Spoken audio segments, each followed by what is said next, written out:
സംസ്ഥാനത്ത് അതിശക്തമായ മഴ വരുന്നു. തൃശൂർ മുതൽ കാസർഗോഡ് വരെ ഓറഞ്ച് അലർട്ട്. ബാക്കി ജില്ലകളിൽ യെല്ലോ അലർട്ട്. കണ്ണൂർ, കാസർഗോഡ് ജില്ലകളിൽ നാളെ റെഡ് അലർട്ടും.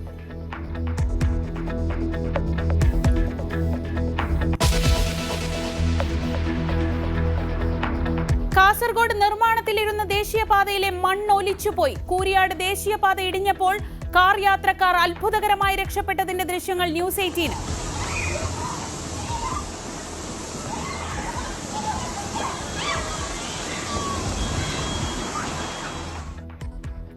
വീഴ്ച പറ്റിയെന്ന് സമ്മതിച്ചു KNR കൺസ്ട്രക്ഷൻസ്. പ്രശ്നങ്ങൾ പഠിക്കാൻ 3 അംഗ കേന്ദ്ര സംഘം ഉടനെത്തും.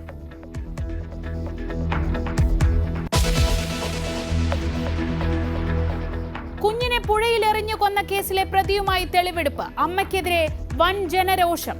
കുഞ്ഞ് പീഡനത്തിനിരയായത് അറിഞ്ഞിരുന്നില്ലെന്ന് മൊഴി. കുട്ടിയെ തന്നിൽ നിന്ന് അകറ്റാൻ ശ്രമിച്ചത് കൊലപാതകത്തിന് പ്രേരണയായെന്നും സന്ധ്യ.